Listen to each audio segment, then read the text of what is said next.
भ्रष्टाचार की इस दुकान में छूटे हुए ये सभी परिवारवाद के कट्टर समर्थक हैं। न खाता न वही, जो परिवार कहे वही सही। लोकतंत्र के लिए कहा जाता है of the people, by the people, for the people. लेकिन इन परिवारवादियों का मंत्र है of the family, by the family, for the family. Family first, nation nothing. इनके लिए मैं यही कहना चाहूंगा, नफरत है, नफरत है, घोटाले हैं, नफरत है, घोटाले हैं, तुष्टीकरण है, मन काले हैं।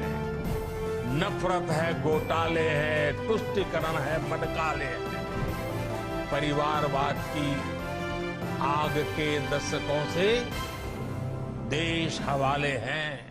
भारत की बदहाली के जिम्मेदार कुछ लोग अपनी दुकान खोलकर बैठ गए हैं। इन्हें देखकर मुझे एक कविता की कुछ पंक्तियां याद आती हैं। एक कवि महाशय ने अवधी में लिखा था, ये अवधी भाषा में लिखी गई कविता है। गायित कुछ है, हाल कुछ है, लेबिल कुछ है, माल कुछ है। 24 के लिए 26 होने वाले राजनीतिक दलों पर ये बड़ा फिट बैठता है। गायित कुछ है, हाल कुछ है, लेबिल कुछ है और माल कुछ है। यानी गाना कोई और गाया जा रहा है, जबकि सच्चाई कुछ और है। इनकी दुकान पर दो चीजों की गारंटी मिलती है। एक तो ये अपनी दुकान पर जातिवाद का जहर बेचते हैं और दूसरा ये लोग असीमित भ्रष्टाचार करते हैं। आजकल ये लोग बेंगलुरु में जुटे हैं। एक जमाने में एक गाना बहुत मशहूर था, मुझे तो पूरा याद नहीं है लेकिन मुझे याद आ रहा है। एक चेहरे पर कई चेहरे लगा लेते हैं लोग, एक चेहरे पर कई चेहरे लगा लेते हैं लोग। आप देखिए ये लोग कितने चेहरे लगाकर बैठे हैं। जब ये लोग कैमरे के सामने एक फ्रेम में आ जाते हैं तो पहला विचार देश के सामने क्या आता है?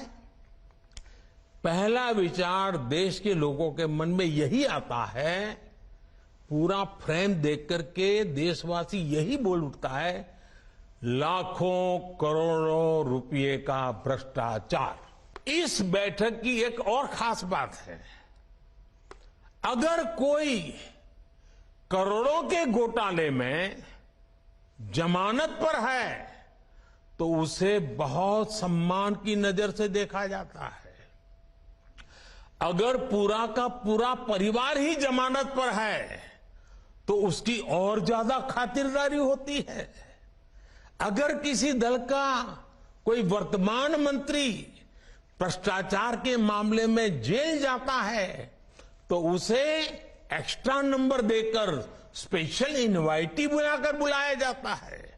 अगर कोई किसी समाज का अपमान करता है, अदालत से सजा पाता है तो उसकी बड़ी आवाभगत होती है। अगर कोई अदालत से करोड़ों के घोटाले में दोषी पाया गया है तो इस बैठक में शामिल होने की उसकी क्वालिफिकेशन और बढ़ जाती है। ये जो जमात इकट्ठी हुए हैं ना, उनके कुनबे में बड़े से बड़े घोटालों पर अपराधों पर इनकी जुबान बंद हो जाती है। जब किसी एक राज्य में इनके कुशासन की पोल खुलती है तो दूसरे राज्यों के ये लोग फौरन उसके बचाव में तर्क देने लगते हैं। कहीं बाढ़ घोटाला होता है, किसी का अपहरण होता है, तो कुनबे के सारे लोग सबसे पहले चुप हो जाते हैं। कुछ दिन पहले ही पश्चिम बंगाल में पंचायत चुनाव हुए, वहां सरेआम हिंसा हुई, लगातार खून खराबा हो रहा है। इस पर भी इन सबकी बोलती बंद है।